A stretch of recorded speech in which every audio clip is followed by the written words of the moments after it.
പ്രത്യേകം ഒരു മുഖവുര ആവശ്യമില്ലാത്തൊരു അതിഥിയാണ് ഇന്ന് നമ്മുടെ കൂടെയുള്ളത്. എന്നാലും പ്രേക്ഷകരുടെ അറിവിലേക്കായി അഭിഭാഷകയും BJPയുടെ സംസ്ഥാന വക്താവുമായ TP സിന്ധുമോൾ മാമാണ് ഇന്ന് നമ്മുടെ കൂടെയുള്ളത്. നമസ്കാരം മാം. നമസ്തേ. ആദ്യമേ തന്നെ എങ്ങനെയാണ് ഈ അഭിഭാഷകയും BJPയുടെ സംസ്ഥാന വക്താവും എന്ന് ഞാൻ പറഞ്ഞു, ഈ രണ്ട് പ്രൊഫഷനും കൂടെ എങ്ങനെയാണ് മാം മുന്നോട്ട് കൊണ്ടുപോകുന്നത്? ഒന്നെൻ്റെ പ്രൊഫഷൻ, രണ്ടാമത്തേത് എൻ്റെ പാഷൻ. അപ്പോൾ അത് രണ്ടും കൂടി ഒന്നിച്ചു കൊണ്ടുപോകാനായിട്ട് കുറച്ച് സാങ്കേതിക ബുദ്ധിമുട്ടുകളൊക്കെ ഉണ്ട്. ഇല്ല എന്ന് ഞാൻ പറഞ്ഞാൽ അത് നുണയാകും. കാരണം ഞാൻ നിൽക്കുന്ന പ്രൊഫഷൻ അങ്ങനത്തെ ഒരു മേഖലയാണ്. അഡ്വക്കസി എന്ന് പറയുന്നത്, അല്ലെങ്കിൽ ഒരു ലോയർ എന്ന് പറയുന്നത് അതുപോലെ കൊണ്ടുപോകേണ്ട ഒരു പ്രൊഫഷനാണ്. എന്നാലും രണ്ടാമത്തേത് BJPയുടെ സംസ്ഥാന വക്താവാണ്. ആ തലത്തിൽ പാർട്ടി ഏൽപ്പിക്കുന്ന ഉത്തരവാദിത്തങ്ങളും കൂടി ഒരുപോലെ കൊണ്ടുപോകേണ്ടതുണ്ട്. അപ്പോൾ അതിനായിട്ട് ശ്രമിക്കുന്നുണ്ട്. അതങ്ങനെ വലിയ പരിക്കില്ലാതെ മുന്നോട്ട് പോകുന്നുണ്ട്. എവിടെയാണ് മാമിൻ്റെ ജനനം, വിദ്യാഭ്യാസം, ബാക്കി പേഴ്സണൽ കാര്യങ്ങളൊക്കെ ഒന്ന് ഷെയർ ചെയ്യാമോ? തീർച്ചയായിട്ടും. ഞാൻ കോട്ടയംകാരിയാണ് ബേസിക്കലി. ജനിച്ചത് കോട്ടയത്ത് കടപ്പൂരെന്ന് പറയുന്ന ഒരു ചെറിയ ഗ്രാമത്തിലാണ് ജനനം. അവിടുത്തെ ഗവൺമെൻറ് സ്കൂളിലാണ് 10ാം ക്ലാസ് വരെ പഠിച്ചത്. എൻ്റെ പ്രീ ഡിഗ്രി വിദ്യാഭ്യാസം പാല അൽഫോൻസ കോളേജിലായിരുന്നു. തുടർന്ന് ഞങ്ങൾ അവിടുന്ന് ഷിഫ്റ്റ് ചെയ്തു. ഏറ്റുമാനൂർ എന്ന് പറയുന്ന ടൗണിലേക്ക് ഞങ്ങൾ മാറി താമസിച്ചു. ഡിഗ്രി നാട്ടകം ഗവൺമെൻറ് കോളേജ്, കോട്ടയത്ത് തന്നെയുള്ള നാട്ടകം ഗവൺമെൻറ് കോളേജിലായിരുന്നു. PG ചങ്ങനാശ്ശേരി NSS കോളേജിൽ ചെയ്തു. അതിനുശേഷം ഞാൻ LLBക്ക് വന്നത് തിരുവനന്തപുരത്താണ്. തിരുവനന്തപുരം ലോ അക്കാഡമിയിൽ LLB കംപ്ലീറ്റ് ചെയ്തു. പിന്നീട് ഒരു ചെറിയ ഗ്യാപ്പ് കിട്ടിയപ്പോൾ, അതായത് വിവാഹശേഷം നമ്മൾക്ക് കിട്ടുന്ന ഒരു ചെറിയ ഗ്യാപ്പ് ഉണ്ടല്ലോ, ആ ഗ്യാപ്പിൽ ഞാൻ LLM എടുത്തു. LLM MG യൂണിവേഴ്സിറ്റിയിൽ നിന്നാണ് എടുത്തിട്ടുള്ളത്. ഇതാണ് വിദ്യാഭ്യാസം. അങ്ങനെ കോട്ടയത്ത് ജനിച്ചു വളർന്ന് ഇപ്പോൾ ഞാൻ സെറ്റിലായിരിക്കുന്നത് എറണാകുളത്താണ്. എറണാകുളം കടവന്ത്രയിലാണ് സെറ്റിലായിട്ടുള്ളത്. അവിടെ തന്നെ ഹൈക്കോടതിയിൽ സെൻട്രൽ ഗവൺമെൻറ് കൗൺസിലാണ്. ഹസ്ബൻഡും ഒരു മകനുമാണ് ഉള്ളതെന്ന് പറഞ്ഞു. എങ്ങനെയാണ് അവരുടെ ഒരു സപ്പോർട്ട് എന്ന് പറയുന്നത് ഈ ഒരു രണ്ട് പ്രൊഫഷൻ ഹാൻഡിൽ ചെയ്യുമ്പോൾ? നല്ല സപ്പോർട്ടാണ്. ഹസ്ബൻഡും മകനും മാത്രമല്ല, ദ എൻ്റയർ ഫാമിലി. അതായത് ഞാനൊരു ജോയിൻറ്റ് ഫാമിലിയിലാണുള്ളത്. ആ ജോയിൻറ്റ് ഫാമിലി മുഴുവൻ എനിക്ക്, എൻ്റെ ചേട്ടത്തിയമ്മമാർ, ചേട്ടന്മാർ, അവരുടെ കുഞ്ഞുങ്ങളായ മക്കൾ, എല്ലാവരും, എൻ്റെ ഫാമിലി എല്ലാവരും എനിക്ക് സപ്പോർട്ടാണ്. കാരണം അവർക്കറിയാം എനിക്കിതൊരു പാഷനാണ്. ഞാൻ ഇന്നോ ഇന്നലെയോ രാഷ്ട്രീയത്തിലേക്ക് വന്നതല്ല. അതായത് ഞാനൊരു വിദ്യാഭ്യാസ കാലഘട്ടത്തിൽ തന്നെ ബാലഗോകുലത്തിൽ കൂടി ബാലഗോകുലത്തിൻ്റെ കാര്യകർത്താവായി തുടങ്ങിയതാണ്. അപ്പോൾ എനിക്കിതെൻ്റെ പ്രാണവായു പോലെയാണെന്ന് അവർക്കറിയാം. ഈശ്വരാധീനമെന്ന് പറയട്ടെ, എനിക്ക് കിട്ടിയ കുടുംബവും അതോടൊപ്പം എൻ്റെ ഭർത്താവും എൻ്റെ ഈ ഐഡിയോളജിയുമായിട്ട് താതാത്മ്യപ്പെട്ട് നിൽക്കുന്നവരാണ്. ഭർത്താവ് RSSൻ്റെ പ്രവർത്തകനുമായിരുന്നു. അതുകൊണ്ട് എനിക്ക് അങ്ങനെ ഒരു ബുദ്ധിമുട്ട് ഈ നിമിഷം വരെ, ഞാൻ ഈ ഇൻ്റർവ്യൂ തരുന്ന സമയം വരെ എനിക്ക് ഉണ്ടായിട്ടില്ല. എന്നോട് നേരത്തെ സൂചിപ്പിച്ചിട്ടുണ്ടായിരുന്നു അച്ഛൻ ഒരു കമ്മ്യൂണിസ്റ്റ് നേതാവാണെന്ന് പറഞ്ഞു. മാം ഒരു BJPയുടെ ഒരു വക്താവാണ്. എങ്ങനെയാണ് ഒരു കുടുംബത്തിൽ, അതായത് സാധാരണ നമ്മൾ അച്ഛന്മാർ ഏതാണോ ഫോളോ ചെയ്ത് വരുന്നത്, ഞാൻ സ്വാഭാവികമായിട്ടുള്ളൊരു ക്വസ്റ്റ്യനാണ് ചോദിക്കുന്നത്. അപ്പോൾ സ്വാഭാവികമായിട്ടും ആ ഒരു ഐഡിയോളജി ആയിരിക്കുമല്ലോ ഫാമിലിയിൽ എല്ലാവരും ഫോളോ ചെയ്യുന്നത്. ആ ഒരു മാറ്റം മാമിൽ എങ്ങനെയാണ് വന്നത്? മാമിനെ ഇതിലേക്ക് ഇൻഫ്ലുവൻസ് ചെയ്ത ഘടകം എന്താണ് BJP എന്ന് പറയുന്ന ഒരു പൊളിറ്റിക്കൽ പാർട്ടിയിൽ? ഞാൻ സൂചിപ്പിച്ചതുപോലെ ബാലഗോകുലമാണ് എൻ്റെ പേര്. അപ്പോൾ ഈ ബാലഗോകുലത്തിലേക്കുള്ള വരാനുള്ള കാരണമെന്ന് പറയുന്നത്, എൻ്റെ അച്ഛൻ്റെ പെങ്ങളുടെ ഫാമിലിയുണ്ട്. അപ്പച്ചിയുടെ മക്കളാണ്. അതിൽ 1-2 പേർ, അവർ 5-6 മക്കളുണ്ട്. അതിൽ 1-2 പേര് ഈ RSSൻ്റെ ഐഡിയോളജിയുമായിട്ടൊക്കെ ബന്ധപ്പെട്ട് ആ സമയത്ത് പ്രവർത്തിക്കുന്നവരാണ്. അപ്പോൾ അവരാണ് എന്നെ മോട്ടിവേറ്റ് ചെയ്തത്. അതായത് ബാലഗോകുലം ആ സമയത്ത് അങ്ങനെ വ്യാപകമായിട്ട് എങ്ങും ആയിട്ടില്ല, തുടങ്ങി വരുന്ന സമയമാണ്. ഞാൻ ആ സ്കൂളിൽ പഠിക്കുന്ന സമയം. അപ്പോൾ നമ്മുടെ ഗ്രാമത്തിലും അവിടെയും ഒരു ഗോകുലം വേണമെന്ന് പറഞ്ഞുകൊണ്ട് അതിന് മുന്നിട്ടിറങ്ങിയ ചുരുക്കം ചില കുട്ടികളിൽ ഒരാളായിരുന്നു ഞാൻ. എന്തോ എനിക്ക് അതിനോട് അതിയായ ആഗ്രഹം തോന്നി. അത് മോശമല്ല, നല്ല കാര്യമാണെന്ന് എൻ്റെ അച്ഛനറിയാം. എൻ്റെ അച്ഛൻ കമ്മ്യൂണിസ്റ്റുകാരനാണ് ആ സമയത്തെങ്കിലും ആ ചെയ്യുന്ന കാര്യങ്ങൾ അത് വളരെ നല്ല കാര്യങ്ങളാണെന്ന് അദ്ദേഹത്തിന് ബോധ്യമുള്ളതുകൊണ്ട് അത്തരം വലിയ എതിർപ്പുകളൊന്നും അദ്ദേഹം പ്രകടിപ്പിച്ചിട്ടില്ല. ഞാനിപ്പോഴും ഓർക്കുന്നു, അതിനുശേഷം ബാലഗോകുലം ഞങ്ങളുടെ ഗ്രാമത്തിൽ ശക്തമായതിനു ശേഷമാണ് അവിടെ ബാലസംഘം വരുന്നത്. അതായത് ബാലസംഘം ഞാൻ മനസ്സിലായിട്ടുണ്ടാവും, കമ്മ്യൂണിസ്റ്റ് പാർട്ടിയുടെ കുട്ടികളുടെ പ്രവർത്തനം ആരംഭിക്കുന്നത്. കാരണം ഈ ബാലഗോകുലത്തിലേക്ക് ഒരുപാട് കുട്ടികൾ അട്രാക്റ്റ് ചെയ്യപ്പെടുന്നത് കണ്ടിട്ടുണ്ട്. അന്ന് BJP ഭാരതീയ ജനതാ പാർട്ടി ഒന്നും അത്ര പ്രോമിനൻ്റ്, എത്രയോ വർഷങ്ങൾക്ക് പുറകിലാണ് ഞാൻ സംസാരിക്കുന്നത്, അറിയാമല്ലോ. ഉണ്ട് എന്നുള്ളതിൽ കവിഞ്ഞ അത്ര പ്രോമിനൻ്റ് അല്ല. ആ സമയത്തും ബാലഗോകുലം അത്ര ഭംഗിയായി വരുന്ന കണ്ടിട്ടാണ് ഞാൻ ഇപ്പോഴും ഓർക്കുന്നു ബാലസംഘം തുടങ്ങിയത്. എൻ്റെ കൂടെ ഉണ്ടായിരുന്ന ചില കുട്ടികളെ അതിലേക്ക് ഡൈവേർട്ട് ചെയ്ത് കൊണ്ടുപോയ ഓർമ്മയൊക്കെ എനിക്കിപ്പോഴും ഉണ്ട്. അപ്പോൾ അങ്ങനെ ബാലഗോകുലത്തിൻ്റെ പ്രവർത്തനം അച്ഛൻ കണ്ടു. അതിനുശേഷം ഞാൻ വിദ്യാർത്ഥി പരിഷത്തിൻ്റെ പ്രവർത്തനത്തിലേക്ക്, വിദ്യാർത്ഥിയായിരുന്ന കാലഘട്ടത്തിൽ അതിൻ്റെ പ്രവർത്തനത്തിലേക്ക് ഇൻവോൾവായി. അത് ആദ്യമൊക്കെ പറയാൻ എനിക്ക് ഭയമുണ്ടായിരുന്നു വീട്ടിൽ. നമ്മൾ സംഘടനാ പ്രവർത്തനം ഇത്തിരി ഒളിച്ചും പാത്തും ഒക്കെ ചെയ്യുന്ന ഒരു കാലഘട്ടം. പിന്നീട് ഞാൻ എൻ്റെ അമ്മയുടെ അടുത്തെല്ലാം തുറന്നു പറയും. അമ്മയ്ക്ക് കാര്യങ്ങളറിയാം, അപ്പോഴും അച്ഛനോട് പറയാൻ ഭയമുണ്ട്. പക്ഷേ ചെറിയ ചെറിയ ക്യാമ്പുകളിലൊക്കെ പോകേണ്ട സാഹചര്യങ്ങൾ വന്നപ്പോൾ നുണ പറഞ്ഞ് നമുക്ക് പോകാൻ സാധിക്കില്ല. അത്രയും കാലഘട്ടം പറയും ഞാനൊരു പെൺകുട്ടിയാണ്, ഞാൻ എവിടെ പോകുന്നു എന്നൊക്കെ വീട്ടിലെ എല്ലാവരെയും ബോധിപ്പിക്കേണ്ട ഒരു കാലഘട്ടമാണത്. സ്വാഭാവികമായിട്ട് അച്ഛനോട് പറഞ്ഞു. സമയം വ്യതീതമായിട്ട് തിരിച്ചെത്തണം, അങ്ങനെ കുറേ റെസ്ട്രിക്ഷൻസ് ഒക്കെ അന്ന് തന്ന് അങ്ങനെ പോകാൻ തുടങ്ങി. പിന്നീട് ആ പ്രവർത്തനത്തെക്കുറിച്ചും, കാരണം ഇതിൻ്റെ കാര്യകർത്താക്കൾ വീട്ടിൽ വരും, അവരോട് സംസാരിക്കുന്നു, എന്താണ് ഉദ്ദേശിക്കുന്നത്, അങ്ങനെയുള്ള കാര്യങ്ങളൊക്കെ ബോധ്യമായപ്പോൾ അച്ഛൻ അതിനും എനിക്കൊരു റെസ്ട്രിക്ഷനൊന്നും അധികം വയ്ക്കാതെ എന്നെ അതിന് സമ്മതിച്ചു തുടങ്ങി. അങ്ങനെ വിദ്യാർത്ഥി പക്ഷത്തിൻ്റെ മുഴുവൻ സമയ പ്രവർത്തകയായി വരെ പോയി എന്ന് എനിക്കിന്ന് സന്തോഷത്തോടെ പറയാൻ സാധിക്കും. അപ്പോൾ മാത്രമല്ല, കമ്മ്യൂണിസ്റ്റുകാരനായ അച്ഛനെ കൊണ്ട് അദ്ദേഹം ഇന്ന് അദ്ദേഹം ഇല്ല, എൻ്റെ ഒപ്പം ഇല്ല. അദ്ദേഹം മരിക്കുന്നതിന് മുമ്പ് ഒരു 3 പ്രാവശ്യമെങ്കിലും അദ്ദേഹത്തെ കൊണ്ട് താമരയിൽ വോട്ട് ചെയ്യിക്കാനും എനിക്ക് സാധിച്ചു. അത്രയും ഒരു വ്യത്യാസം ഉണ്ടാക്കിയെടുക്കാനായിട്ട്, അദ്ദേഹത്തിൻ്റെ മനസ്സിലുണ്ടാക്കിയെടുക്കാനായിട്ട് എനിക്ക് സാധിച്ചിട്ടുണ്ട്, ചെലുത്തിയിട്ടുണ്ട്. തീർച്ചയായിട്ടും സംസ്ഥാന വക്താവ് എന്ന് പറയുമ്പോൾ അത്രയധികം ഭാരിച്ചൊരു ചുമതല തന്നെയായിരിക്കും. എത്രത്തോളം ഉണ്ട് ഈ ഒരു പാർട്ടിയുടെ അല്ലെങ്കിൽ സംഘത്തിൻ്റെ പിന്തുണ എത്രത്തോളം മാമിനുണ്ട്? സംഘത്തിൻ്റെ പിന്തുണ വളരെ വലുതാണ്. കാരണം ഇപ്പോൾ സംഘപ്രസ്ഥാനങ്ങളിൽ എക്സ്പെഷ്യലി സ്ത്രീകൾ നന്നായി പ്രവർത്തിച്ചു വന്നാൽ ഏത് മേഖല, ഇപ്പം ഞാനിതിനു മുമ്പ് BMSൽ പ്രവർത്തിച്ചിട്ടുണ്ട്. ആ സമയത്തായാലും അതിനു മുമ്പുള്ള എൻ്റെ ABVP പ്രവർത്തന കാലഘട്ടത്തിലായാലും അവരുടെ ഒരു എന്താ പറയുക, അവരുടെ ഒരു സഹോദരിയെ പോലെ അല്ലെങ്കിൽ ഒരു മകളെ പോലെയൊക്കെ നമ്മളെ ഏറ്റെടുത്തുകൊണ്ട് എല്ലാ പിന്തുണയും സംഘം തന്നിട്ടുണ്ട്. നമുക്കെപ്പോഴും നമ്മളുടെ വിഷമങ്ങളും സങ്കടങ്ങളും ഒക്കെ തുറന്ന് പറയാൻ സാധിക്കുന്ന ഒരു വേദിയാണ് ശരിക്കും RSS പ്ലാറ്റ്ഫോം എന്ന് പറയുന്നത്. അതേപോലെ തന്നെ പാർട്ടിയിലേക്ക് വന്നപ്പോഴും എൻ്റെ സഹപ്രവർത്തകരായ ഞാൻ മുൻ അധ്യക്ഷൻ ശ്രീ K. സുരേന്ദ്രൻ്റെ കാലഘട്ടത്തിലാണ് പാർട്ടിയിലേക്ക് ജോയിൻ ചെയ്യുന്നത്. അദ്ദേഹം തന്നിരിക്കുന്ന വലിയൊരു സപ്പോർട്ടുണ്ട്. അദ്ദേഹത്തിൻ്റെ കൂടെയുള്ള സഹപ്രവർത്തകരെല്ലാം നല്ല രീതിയിലുള്ള സപ്പോർട്ടാണ് ഇതുവരെ തന്നിട്ടുള്ളത്. അതുകൊണ്ട് എനിക്ക് മുന്നോട്ട് പോകാനായിട്ടുള്ള ഊർജ്ജമേ ഉണ്ടായിട്ടുള്ളൂ. ആ രീതിയിൽ തന്നെ ഞാൻ മനസ്സിലാക്കുന്നിടത്തോളം എക്സ്പെഷ്യലി ഒരു സ്ത്രീ രാഷ്ട്രീയ പ്രവർത്തനത്തിലേക്ക് വന്നു കഴിഞ്ഞാൽ ഉണ്ടാകുമെന്ന് പറയുന്ന ഭയങ്കരമായ ബുദ്ധിമുട്ടുകൾ, കാര്യങ്ങളൊന്നും ഒന്നെനിക്ക് വീട്ടിൽ നിന്നുള്ള സപ്പോർട്ടറും കൂടി ഉള്ളത് കൊണ്ടാവാം, അങ്ങനെയൊന്നും വലിയ പ്രശ്നങ്ങളൊന്നും എനിക്ക് നേരിടേണ്ടി വന്നിട്ടില്ല. പാർട്ടിയിൽ നിന്നായാലും കുടുംബത്തിൽ നിന്നായാലും എനിക്ക് നേരിടേണ്ടി വന്നിട്ടില്ല. എന്നോട് നേരത്തെ പറഞ്ഞിട്ടുണ്ടായിരുന്നു, ഞാൻ ആ ചോദ്യം ചോദിച്ചപ്പോൾ ഞാൻ ചോദിച്ചിട്ടുണ്ടായിരുന്നു ഏറ്റവും വലിയ ഇൻസ്പിറേഷൻ ആരാണെന്ന് ചോദിച്ചപ്പോൾ പ്രധാനമന്ത്രിയാണെന്ന് പറഞ്ഞു. പ്രധാനമന്ത്രി കാരണമാണ് ഈ ഒരു പാർട്ടിയിൽ സജീവമാകാനുണ്ടായ സാഹചര്യം എന്നും പറഞ്ഞിട്ടുണ്ടായിരുന്നു. അതൊന്ന് എക്സ്പ്ലെയിൻ ചെയ്യാമോ? അതിൻ്റെ കാരണം, എനിക്ക് BJPയിലേക്ക് ഇതിനു മുമ്പും ഓഫർ വന്നിരുന്നു. അതായത് മുരളിയേട്ടൻ സംസ്ഥാന അധ്യക്ഷനായിരിക്കുന്ന സമയത്താണ് അദ്ദേഹം പറഞ്ഞു വിട്ടതാണ് എന്ന് പറഞ്ഞൊരു പ്രോമിനൻ്റ്, ഞാൻ അദ്ദേഹത്തിൻ്റെ പേരിപ്പോൾ ഇവിടെ പരാമർശിക്കുക, അദ്ദേഹം ഒരു ഉയർന്ന പോസ്റ്റിലായിരിക്കുന്നത്, അതുകൊണ്ട് ഞാൻ പറയാൻ ഉദ്ദേശിക്കുകയതല്ല. അദ്ദേഹം എന്നോട് ചോദിച്ചിരുന്നു. അന്ന് ഓർഗനൈസിംഗ് സെക്രട്ടറി ആയിരുന്ന ഉമാന്തേട്ടൻ ABVPയുടെ ഓർഗനൈസിംഗ് സെക്രട്ടറി ആയിരുന്നു. അപ്പോൾ അദ്ദേഹവും എന്നോട് ചോദിച്ചിരുന്നു മഹിളാ മോർച്ചയുടെ സംസ്ഥാന അധ്യക്ഷയായിട്ട് വരാൻ താല്പര്യമുണ്ടോ എന്ന് ചോദിച്ചിരുന്നു. അന്ന് എനിക്ക് ആ സാഹചര്യം ഒട്ടും അനുകൂലമായിരുന്നില്ല. കാരണം ഒരു മോൻ വളരെ ചെറുതാണ്.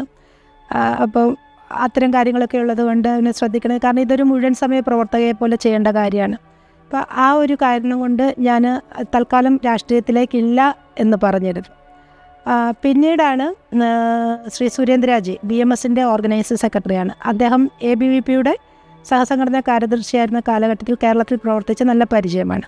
അപ്പോൾ അദ്ദേഹം എറണാകുളത്ത് വരികയും അദ്ദേഹത്തെ വീണ്ടും കാണാനായിട്ട് കഴിയുകയും ചെയ്തപ്പോഴാണ് ഞാൻ ഒന്നും ചെയ്യുന്നില്ല എന്ന് ഒരു തോന്നൽ അദ്ദേഹത്തിന്. അപ്പോൾ പറഞ്ഞു പ്രൊഫഷനും കാര്യങ്ങളും എല്ലാം കുഴപ്പമില്ലാതെ കൊണ്ടുപോകാം, BMSൻ്റെ എന്തെങ്കിലും ഉത്തരവാദിത്വം എടുക്കുമോ എന്ന് അദ്ദേഹം ആവശ്യപ്പെട്ട അനുസരിച്ചിട്ടാണ് ഞാൻ BMSലേക്ക് ഒരു 6 വർഷക്കാലം BMSലുണ്ടായിരുന്നു. BMSൽ അത് വളരെ സത്യസന്ധമായിട്ടുള്ള ഒരു ഇടപെടലുമായിരുന്നു. കാരണം എനിക്ക് എൻ്റെ പ്രൊഫഷനും കൊണ്ടുപോകാൻ സാധിക്കുന്നുണ്ട്.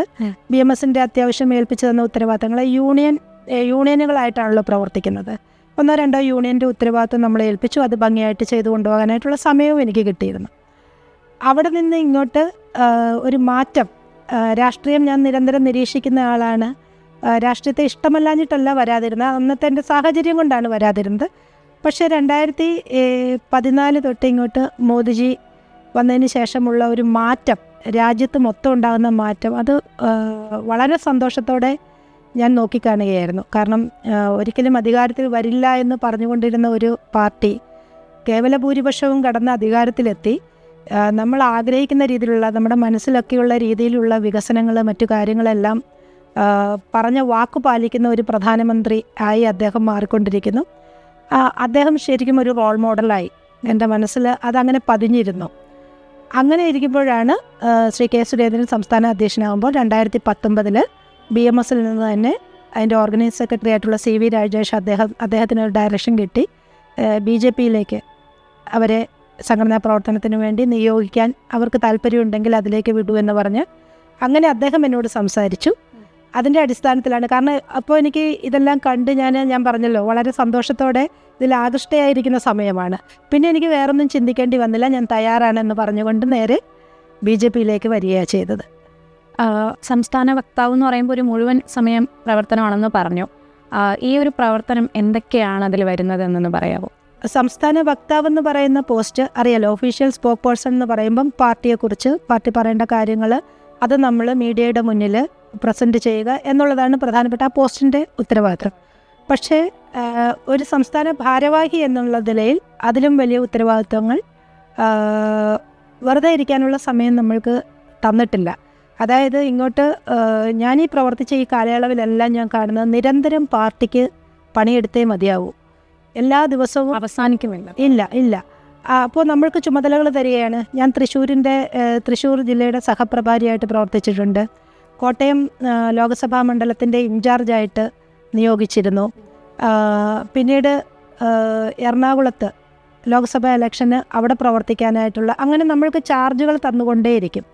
പിന്നെ ഏതെങ്കിലും കമ്മിറ്റികൾ വരുമ്പോൾ, ഇപ്പോൾ നാഷണൽ ലെവൽ കമ്മിറ്റികളൊക്കെ ആണെങ്കിൽ അതിൻ്റെ സബ് കോർഡിനേറ്ററായിട്ടൊക്കെ നമ്മളെ നിയോഗിക്കും. അപ്പോൾ ആ പറയുന്ന കാര്യങ്ങൾ നമ്മൾ ഒരു സ്പെസിഫിക് പ്രോഗ്രാമിന് വേണ്ടിയിട്ടായിരിക്കും. അപ്പോൾ അതിൻ്റെ കാര്യങ്ങൾക്ക് വേണ്ടിയിട്ട് നമ്മൾ യാത്ര ചെയ്യണം, പ്രവർത്തിക്കണം, ആളുകളെ കാണണം, അങ്ങനെയുള്ള കാര്യങ്ങളെല്ലാം ഉണ്ട്. ഇതൊരു നിരന്തരമായിട്ടുള്ള പ്രവർത്തനമാണ് BJPയുടെ എന്ന് പറയുന്നത്. അതുകൊണ്ട് അതിൽ എന്താ പറയുക, നമ്മൾക്ക് വെറുതെ ഇരിക്കാൻ സമയമില്ല സത്യത്തിൽ. അതിലങ്ങനെ പ്രവർത്തിച്ച് മുന്നോട്ട് പോവുകയേ നിവൃത്തിയുള്ളൂ. നമ്മൾക്ക് പ്രവർത്തിക്കാതെ മാറി നിന്നാൽ നമ്മൾ ഔട്ടാണ്. കാരണം പാർട്ടിയിൽ പ്രവർത്തിക്കുന്നവരെ ഇന്ന് പാർട്ടിക്ക് സത്യം പറഞ്ഞാൽ BJPക്കും ഏറ്റവും കൂടുതൽ ആവശ്യം സമയം കൊടുക്കുന്നവരെയാണ്. കാരണം അത്രയധികം ചെയ്യാനുണ്ട് ഈ രാഷ്ട്രീയ പാർട്ടിക്കുള്ളിൽ നിന്നുകൊണ്ട്. വിവിധ തലങ്ങളെ സ്പർശിച്ചുകൊണ്ട് നമുക്ക് മുന്നോട്ട് പോകാം. ഇപ്പോൾ എന്നെ സംബന്ധിച്ചാണെങ്കിൽ എൻ്റെ മുന്നിൽ വരുന്ന പ്രശ്നങ്ങൾ കുടുംബ പ്രശ്നങ്ങൾ ഉൾപ്പെടെ വരും. ഫാമിലി ഇഷ്യൂസ് വരാറുണ്ട്, സ്ത്രീകളുടെ എക്സ്പെഷ്യലി ഉള്ള പ്രശ്നങ്ങൾ വരാറുണ്ട്, അല്ലാതെയുള്ള ഒരുപാട് ആവശ്യങ്ങളുമായിട്ട് ആളുകൾ സമീപിക്കാറുണ്ട്. കാരണം അവരുടെ ചെറിയ ചെറിയ കാര്യങ്ങളായിരിക്കും. ചിലപ്പോൾ ഒരു മുദ്രാ ലോൺ റെഡിയാക്കി തരാമോ എന്ന് ചോദിച്ചുകൊണ്ടായിരിക്കും. ആ ചെറിയ കാര്യങ്ങൾ തൊട്ട് നമ്മൾക്ക് എല്ലാ കാര്യങ്ങളും നമ്മൾക്ക് നടത്തി കൊടുക്കാൻ സാധിക്കുമെന്ന് ചോദിച്ചാൽ ഞാൻ അത്ര വലിയ നേതാവൊന്നുമായിട്ടില്ല. പക്ഷേ എനിക്ക് ചെയ്യാൻ സാധിക്കും. എൻ്റെ ഒരു ശബ്ദം അല്ലെങ്കിൽ എൻ്റെ ഒരു പ്രവൃത്തി കൊണ്ട് അത് നടക്കുമോ ഇല്ലയോ എന്ന് പരീക്ഷിക്കാൻ ഞാൻ തയ്യാറായിട്ടുണ്ട് എല്ലാ സമയത്തും. അതിൽ കുറേയധികം കാര്യങ്ങളൊക്കെ നടന്നിട്ടുമുണ്ട്. അപ്പോൾ വിവിധ തലത്തിലുള്ള ആവശ്യങ്ങളും പ്രശ്നങ്ങളും ഒക്കെ ഒരു പൊതുപ്രവർത്തകരുടെയും മുന്നിൽ വരും. എല്ലാവരുടെയും മുന്നിൽ എത്തുന്നുണ്ടാവും. അതുപോലെ എൻ്റെ അടുത്തും വരാറുണ്ട്. ഇടപെടാൻ പറ്റുന്ന വിഷയങ്ങളിലൊക്കെ ഇടപെടാറുണ്ട്. National council മെമ്പറായിരുന്നു. പിന്നെ എന്നോട് ഒരു കാര്യം സൂചിപ്പിച്ചായിരുന്നു, വിദ്യാർത്ഥി പ്രസ്ഥാനത്തിൻ്റെ ആദ്യത്തെ വനിതാ സംസ്ഥാന സെക്രട്ടറി ആയിരുന്നു. അങ്ങനെ ഒത്തിരി ചുമതലകൾ നേരത്തെ ചെയ്ത് വന്ന ഒരാളായതുകൊണ്ട് തന്നെ ആയിരിക്കണമല്ലോ പാർട്ടി എന്തായാലും ഈ ഒരു ഉത്തരവാദിത്തം മാമിനെ തന്നത്. അപ്പോൾ അത് എത്രത്തോളമാണ് ആ ഒരു ഉത്തരവാദിത്തം മാമിനുള്ളതെന്ന് പറയാമോ? ഏത് ഉത്തരവാദിത്വം ഏൽപ്പിച്ചാലും ഏറ്റെടുക്കാനുള്ള ഒരു ധൈര്യം. ഞാനൊരു സാധാരണ പെൺകുട്ടിയായിരുന്നു. അതായത് ഒരു ഗ്രാമത്തിൽ ജീവിക്കുന്നു. ഒരുപാട് എക്സ്പോഷറൊന്നും നമുക്ക് തരാൻ ആളുണ്ടോ എന്ന് ചോദിച്ചാൽ അന്നത്തെ കാലഘട്ടത്തിൽ പെൺകുട്ടികൾ ഇന്നത് ചെയ്യണം ഇന്നത് ചെയ്യരുത് എന്നൊക്കെ ശഠിക്കുന്നത്. ഇന്നിപ്പോൾ ഞാൻ നോക്കുമ്പോൾ എത്രയോ സ്വതന്ത്രരായിട്ടാണ് പെൺകുട്ടികൾ ജീവിക്കുന്നത്. നമുക്ക് കൊതിയാകും. എൻ്റെ ഒന്നും കാലഘട്ടത്തിൽ സ്കൂൾ കാലഘട്ടത്തിലോ ഇന്നില്ല, അത് അനുവദനീയമായിരുന്നില്ല. അവിടെ നിന്നൊക്കെ ഒത്തിരി സൊസൈറ്റി മാറി. അപ്പോൾ അന്ന് അങ്ങനെ ഒരു എക്സ്പോഷറൊന്നും കിട്ടാതിരുന്ന സമയത്ത് ഒരു സാധാരണ പെൺകുട്ടിയായിട്ട് പ്രവർത്തിച്ച് വരുമ്പോൾ ഞാൻ പറഞ്ഞതുപോലെ ബാലഗോകുലത്തിൽ നിന്ന് തുടങ്ങി അതിൽ നിന്ന് കിട്ടിയ കുറച്ച് ആത്മവിശ്വാസവും ധൈര്യവും, ആളുകളെ ഫേസ് ചെയ്യാനുള്ള ഒരു ധൈര്യം. അതിനുശേഷം കോളേജിലേക്ക് എത്തിയത് ഞാൻ നേരെ സംസ്ഥാന സെക്രട്ടറി ആകുകയായിരുന്നില്ല. ഗവൺമെൻറ് കോളേജിൽ ഞാൻ ഏറ്റവും അടിസ്ഥാന യൂണിറ്റായ യൂണിറ്റ് സെക്രട്ടറി ആയിട്ടാണ്, ABVPയുടെ യൂണിറ്റ് സെക്രട്ടറി ആയിട്ടാണ് തുടങ്ങുന്നത്. അവിടെ നിന്ന് പ്രവർത്തിച്ചു. ആ ക്യാമ്പസ് എന്ന് പറയുന്നത് എല്ലാ സമയത്തും ABVP SFI സംഘർഷം ഉണ്ടാകുന്ന ഒരു ക്യാമ്പസ് ആ സമയത്ത്. അപ്പോൾ അവിടെയാണ് എന്നെ ആ ഒരു ഉത്തരവാദിത്തം ഏൽപ്പിച്ചത്. അവിടെ നിന്ന് ABVPയുടെ സംസ്ഥാന ജോയിൻറ്റ് സെക്രട്ടറിയായി, നാഷണൽ കൗൺസിൽ മെമ്പറായി. തുടർന്ന് എൻ്റെ PG വിദ്യാഭ്യാസത്തിന് ശേഷം ഞാൻ മുഴുവൻ സമയ പ്രവർത്തകയായി. അതായത് ഫുൾ ടൈം വർക്കർ എന്ന് പറഞ്ഞാൽ ആ സമയത്ത് വീട് വിട്ടൊരു പെൺകുട്ടി ആലോചിക്കൂ. ഞാൻ കോട്ടയത്ത് നിന്ന് വീടും എല്ലാം ഉപേക്ഷിച്ച് ഞാൻ തിരുവനന്തപുരത്തേക്ക് വരികയാണ് ആ കാലഘട്ടത്തിൽ. അപ്പോൾ ഒരു പ്രസ്ഥാനത്തിന് വേണ്ടിയിട്ടായിരുന്നു വരുന്നത്. ഞാൻ എൻ്റെ ബന്ധുക്കളുടെ ഒപ്പമോ മറ്റാരുടെ ഒപ്പമോ അല്ല വരുന്നത്. അപ്പോൾ ആ ഒരു ധൈര്യമൊക്കെ എനിക്ക് ഉണ്ടായത് അതിന് മുമ്പ് പ്രവർത്തിച്ചതിൻ്റെയാണ്. ഇപ്പോൾ എനിക്ക് ഫുൾ ടൈമർ ആവണമെന്ന് ഞാൻ ആവശ്യപ്പെടുകയായിരുന്നു. അന്ന് വനിതാ ഫുൾ ടൈമർമാർ ഇല്ല. അപ്പോൾ ഒരു വനിതാ ഫുൾ ടൈമർ ആവാനുള്ള ആഗ്രഹം എനിക്ക് വല്ലാതെ വന്നു. PG വിദ്യാഭ്യാസം ഞാൻ പഠിത്തം ഉപേക്ഷിച്ചിട്ടില്ല ഒരിക്കലും. പഠിത്തം ഞാൻ ഏറ്റവും പരിഗണന കൊടുത്ത ആ സമയത്തും കൊണ്ടുപോകുന്നുണ്ട്. വിദ്യാഭ്യാസം ഒരിക്കലും ഉപേക്ഷിക്കാൻ തയ്യാറായിട്ടില്ല. അതിനുശേഷം വന്നു 4 വർഷം ട്രിവാൻഡ്രത്തും തൃശ്ശൂരുമായിട്ട് ഞാൻ മുഴുവൻ സമയ പ്രവർത്തകയായിട്ടുണ്ടായിരുന്നു. അതിനിടയിലാണ് തിരുവനന്തപുരത്ത്, ഒരുപക്ഷെ അഞ്ജുവിന് ഓർമ്മയുണ്ടോയെന്ന് അറിയില്ല, ഒന്ന് നോക്കി അറിയാം, വലിയൊരു സമരം ABVP നടത്തിയിട്ടുണ്ട്. ഒരു +2 വിഷയവുമായിട്ട് +2 സമരം. ആ സമരം നയിക്കാനായിട്ട് എല്ലാവരുടെയും ഒപ്പം 2000 ഒരുപാട് വർഷം പുറകോട്ട് പോകണം. 2000 ABVP കേരളത്തിൽ മാർക്ക് ചെയ്യപ്പെടുന്ന ഒരു വലിയ സമരമായിരുന്നു അത്. അന്ന് എനിക്കും അതിൽ പങ്കെടുക്കാൻ സാധിച്ചു എന്നുള്ള സന്തോഷമുണ്ട്. അന്ന് ഞങ്ങൾക്ക് പോലീസിൻ്റെ ലാത്തി ചാർജ് ഉണ്ടായി, എൻ്റെ നെറ്റിയൊക്കെ പൊട്ടി, വലിയ വിഷയമൊക്കെ ഉണ്ടായ സംഭവമാണത്. അതിനുശേഷം വലിയൊരു സെക്രട്ടേറിയറ്റ് മാർച്ച് നടക്കുകയൊക്കെ കുറേ സംഭവങ്ങൾ അരങ്ങേറിയ ഒരു സമരമായിരുന്നു അത്. ആ സമരത്തിന് ശേഷമാണ് പ്രസ്ഥാനം എൻ്റെ കയ്യിലേക്ക് ABVP എന്ന് പറയുന്ന പ്രസ്ഥാനത്തിൻ്റെ അമരക്കാരിയാവാനുള്ള കടിഞ്ഞാൺ തരുന്നത്. സത്യത്തിൽ സംസ്ഥാന സെക്രട്ടറി എന്നുള്ളതാണ് ABVPയുടെ ടോപ്പ് പോസ്റ്റ്. അതായത് ഇപ്പോൾ BJPയുടെ സംസ്ഥാന അധ്യക്ഷൻ എന്ന് പറയുന്ന പോലെ തന്നെ സംസ്ഥാന സെക്രട്ടറിയാണ്.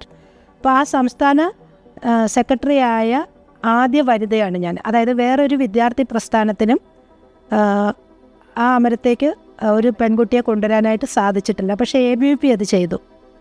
അത് എന്നെ വിശ്വസിച്ചു. ABVPയുടെ ദൗത്യം ഞാൻ ഏറ്റെടുത്തു. അതും കഴിഞ്ഞിട്ടാണ് ഞാൻ LLB കംപ്ലീറ്റ് ചെയ്ത് പുറത്തിറങ്ങുന്നത്. ഇപ്പോൾ നമ്മൾ നോക്കുമ്പോഴത്തേനും രാഷ്ട്രീയത്തിൽ പൊതുവെ സ്ത്രീകളുടെ ഒരു കൗണ്ട് എന്ന് പറയുന്നത് വളരെയധികം കുറവാണ്. പക്ഷെ ഇപ്പോൾ അത് ഒത്തിരി മാറുന്നുണ്ട്, ഒത്തിരി സ്ത്രീകൾ മുന്നിലേക്ക് വരുന്നുണ്ട്. ആ ഒരു മാറ്റത്തെ മാം എങ്ങനെ നോക്കിക്കാണുന്നു? അതിൽ BJP എത്രത്തോളം പിന്തുണ നൽകുന്നുണ്ട് സ്ത്രീകൾക്ക്? മുൻപ് സ്ത്രീകൾ വളരെയധികം കുറവായിരുന്നു. എനിക്ക് തോന്നുന്നു CPMലും കോൺഗ്രസിലുമൊക്കെ അത്യാവശ്യം സ്ത്രീകൾ പ്രവർത്തിക്കാനുണ്ടായിരുന്നു എന്നെനിക്ക് തോന്നുന്നു മുമ്പും. കാരണം അവരെപ്പോഴും അധികാരത്തിൽ വരുന്ന ഒരു പാർട്ടിയാണ്. അപ്പോൾ ആ ഒരു പവർ പൊളിറ്റിക്സിൻ്റെ ഭാഗമായിട്ട് സ്വാഭാവികമായിട്ട് അങ്ങനെ വന്നുകൊണ്ടിരുന്നു. പക്ഷേ BJP അങ്ങനെ ഒരു പവർ പൊളിറ്റിക്സിലേക്ക് വന്നിട്ടുണ്ടായിരുന്നില്ല. ആ സമയത്ത് അത്രയധികം സ്ത്രീകൾ, ഇപ്പം സുഷമാജിയൊക്കെ മാറ്റി നിർത്തിയാൽ, സുഷമാജിയൊക്കെ ഒരു പവർ പൊളിറ്റിക്സിൽ വരുന്നതിനും മുമ്പും ഒക്കെ പാർട്ടിക്ക് വേണ്ടിയിട്ട് അവരുടെ ഒന്നും പ്രവർത്തനത്തെ എടുത്തു പറയാൻ പറ്റിയ ആളല്ല ഞാൻ. അതുപോലെ പ്രവർത്തിച്ചിട്ടുള്ള ഉമാഭാരതി, സുഷമ സ്വരാജ്, അതുപോലെയുള്ള കുറേ ദേശീയ മുഖങ്ങൾ നമുക്കുണ്ട്. അതല്ലാതെ കേരള രാഷ്ട്രീയത്തിലേക്ക് വന്നാൽ ഇപ്പോൾ കോഴിക്കോടുണ്ടായിരുന്ന അഹല്യ ശങ്കർ, ഇപ്പോഴാണ് അമ്മ മരിച്ചത്. അവരൊക്കെ അവരെപ്പോലെയുള്ള കുറച്ച് വിരലിലെണ്ണാവുന്ന സ്ത്രീകൾ ഉണ്ടായിരുന്നു എന്നുള്ളതിൽ കവിഞ്ഞ് അത്ര അധികം സ്ത്രീകളൊന്നും BJP പൊളിറ്റിക്സിലേക്ക് അധികമായിട്ട് വന്നിരുന്നില്ല. പക്ഷേ ഇന്ന് അതല്ല അവസ്ഥ. ഇന്ന് അതിൻ്റെ ഒരു പ്രധാന കാരണം ഞാൻ പറയാം. BJPയുടെ ദേശീയ നേതൃത്വം, അതായത് ശ്രീ നരേന്ദ്രമോദിജിയും ശ്രീ അമിത്ഷായും ശ്രീ JP നദ്ദാജിയും ഒക്കെ ഉൾപ്പെടുന്ന ആ ദേശീയ നേതൃത്വം എടുത്ത ചില തീരുമാനങ്ങളുടെ അടിസ്ഥാനത്തിൽ വനിതകൾ രാഷ്ട്രീയത്തിൽ മാത്രമല്ല, ഇപ്പോൾ പല പോസ്റ്റുകളിൽ പോലും വനിതകളെ നമ്മൾ നിയോഗിക്കുന്നത് കണ്ടു. ഇപ്പോൾ നിർമ്മല സീതാരാമൻ ശ്രീമതി നിർമ്മല സീതാരാമന് ഏറ്റവും പ്രധാനപ്പെട്ട പ്രതിരോധ വകുപ്പ് വരെ കൊടുത്ത ഒരു രാഷ്ട്രീയ പാർട്ടിയും ഇതുവരെ ചെയ്തിട്ടുണ്ടെന്ന് തോന്നുന്നില്ല. BJP ആണ് അത് ചെയ്തത്. ഏറ്റവും പ്രധാനപ്പെട്ട ഒരു മേഖലയാണ് പ്രതിരോധ വകുപ്പ്. അത് സുരക്ഷിതമായ ഒരു വനിതയുടെ കയ്യിൽ വെച്ച് കൊടുത്തു. അവരത് അതുപോലെ പരിപാലിക്കുകയും ചെയ്തു. അപ്പോൾ സ്ത്രീകൾക്ക് ശക്തി ഉണ്ട് എന്ന് തിരിച്ചറിഞ്ഞ പ്രസ്ഥാനമാണ് BJP, ഒറ്റ വാക്കിൽ പറഞ്ഞാൽ. അതുകൊണ്ട് സ്ത്രീകൾ സ്വാഭാവികമായിട്ടും അവർ മുന്നോട്ട് വരാനായിട്ട് പല പരിമിതികളും അവരുടെ മുന്നിലുണ്ട് എന്ന് കണ്ടുകൊണ്ട് അവരെ പ്രൊമോട്ട് ചെയ്ത് കൊണ്ടുവരണം. അതായത് ഒരു സംവരണം ഏർപ്പെടുത്തി തന്നെ കൊണ്ടുവരണം എന്ന് പാർട്ടി നിശ്ചയിച്ചതിൻ്റെ അടിസ്ഥാനത്തിൽ ഇന്ന് BJPയിൽ ഒരുപാട് സ്ത്രീകൾ പ്രവർത്തിക്കാൻ തയ്യാറാണ്. ഏത് ഉത്തരവാദിത്വം കൊടുത്താലും അവർ പെർഫോം ചെയ്യുന്നുണ്ട്. ഇപ്പോൾ കേരളത്തിൽ തന്നെ BJP നമ്മൾക്കുള്ള 140 നിയോജക മണ്ഡലമാണ് നമ്മൾക്കുള്ളത്. അതിന് സംഘടനാ പ്രവർത്തനം വളരെ ഭംഗിയായിട്ട് നടത്തണമെന്നുള്ള ഉദ്ദേശത്തിൽ 280 സംഘടനാ മണ്ഡലങ്ങളാക്കി മാറ്റി. അതിൽ 22 വനിതകളെ മണ്ഡലം പ്രസിഡന്റുമാരായി. അതുപോലെ തന്നെ ഇപ്പോൾ നിലവിൽ 14 ജില്ലകളെ വിഭജിച്ചുകൊണ്ട് സംഘടനാ തലത്തിൽ പ്രവർത്തനം എത്തിക്കാൻ വേണ്ടി 30 പാർട്ടി ജില്ലകളാക്കി മാറ്റിയിട്ടുണ്ട്. അതിൽ 4 ജില്ലകളിൽ വനിതകളെ നിശ്ചയിച്ചു. അതിലെടുത്ത് പറയാവുന്ന ഒരു കാര്യം, കാസർഗോഡ് വിഭജിക്കാൻ സാധിച്ചിട്ടില്ല. നമ്മൾ നിയമസഭാ മണ്ഡലത്തിൻ്റെ അടിസ്ഥാനത്തിൽ എത്ര എണ്ണം ഉണ്ടെന്നൊക്കെ നോക്കിയിട്ടാണ് ജില്ലകളെ വിഭജിച്ചത്. കാസർഗോഡ് അങ്ങനെ വിഭജിച്ചിട്ടില്ല. കാരണം അത്രയും നിയമസഭാ മണ്ഡലം ഇല്ലാത്തത് കൊണ്ട്, അതിൽ താഴെ ആയതുകൊണ്ട് ഒറ്റ ജില്ലയായിട്ട് നിർത്തിയിരിക്കുക. അവിടെ ഒരു വനിതയാണ് അശ്വിനി, അവിടെ ഒരു വനിതയാണ് പാർട്ടിയുടെ ജില്ലാ അധ്യക്ഷ ഇന്ന്. അതുപോലെ തന്നെ കൊല്ലം ഏറ്റവും പ്രധാനപ്പെട്ട ഒരു ജില്ലയാണ്. അവിടെ രാജീവ് പ്രസാദ് എന്ന് പറയുന്ന പാർട്ടിയുടെ മുൻ സംസ്ഥാന ഭാരവാഹിയെയാണ്, സംസ്ഥാന സെക്രട്ടറി ആയിരുന്നു, അവരെ നിശ്ചയിച്ചു ജില്ലാ അധ്യക്ഷയായിട്ട്.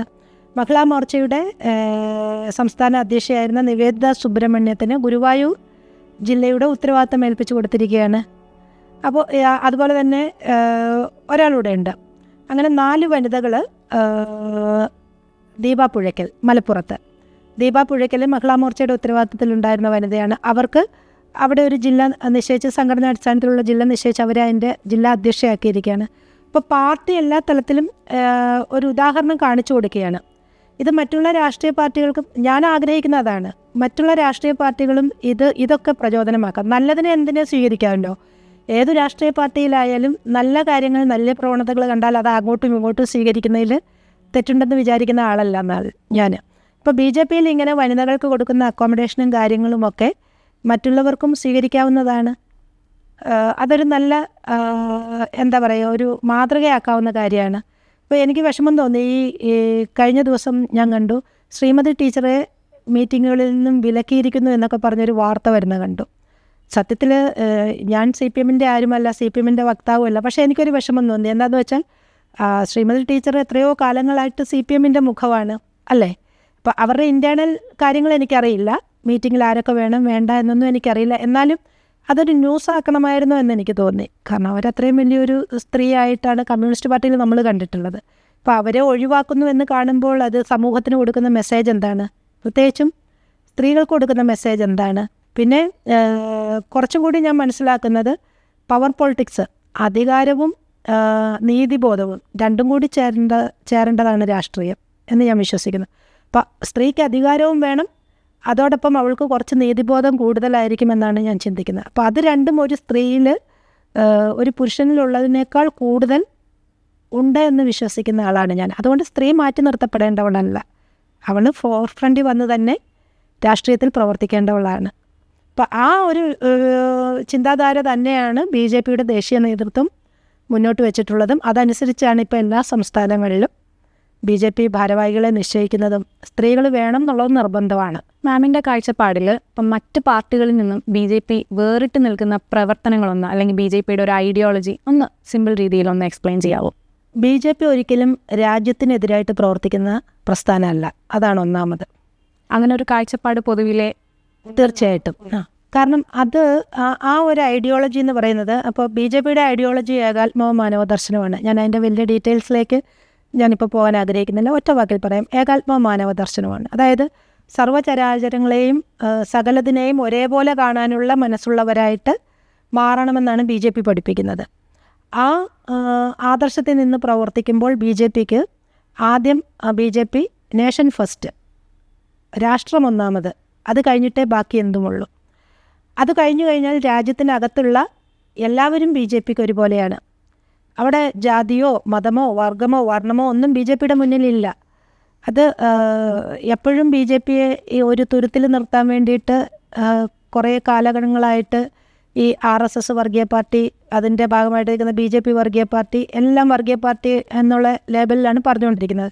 സത്യത്തിൽ വർഗീയതയില്ലാത്ത ഒരു പ്രസ്ഥാനം എന്ന് പറയുന്നത് BJP. എനിക്കിന്നും അറിയില്ല എൻ്റെ പാർട്ടിയിൽ എൻ്റെ ഭാരവാഹികളായിട്ടുള്ളവരുടെ എല്ലാവരുടെയും ജാതി ഏതാണ്, ഹിന്ദുവാണോ പേരുകൊണ്ട് മനസ്സിലാക്കുന്നു, അല്ലാതെ അവരുടെ ജാതിയോ നിറമോ വർണ്ണമോ ഒന്നും എനിക്കറിയില്ല. കാരണം ഞങ്ങളത് സംസാരിക്കാറില്ല. എന്തെങ്കിലും ആവശ്യമുണ്ടെങ്കിൽ മാത്രം അതിനെക്കുറിച്ച് സംസാരിക്കുകയുള്ളൂ, അല്ലാതെ ഒരിക്കലും ചോദിക്കില്ല.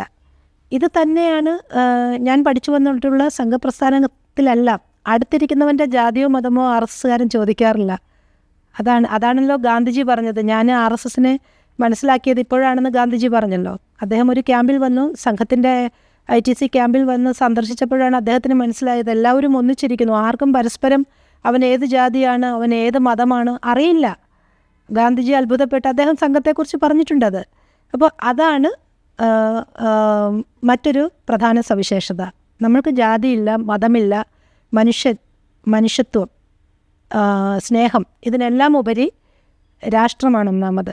ആ ഭാവന അതിനെ കടത്തി വെട്ടിക്കൊണ്ട് അല്ല അതിനെ ഇല്ലായ്മ ചെയ്തുകൊണ്ടോ ഒരു പ്രവർത്തിക്കും ഒരു BJPക്കാരനും ഒരു RSSകാരനും തയ്യാറാവില്ല എന്നുള്ളതാണ് സത്യം.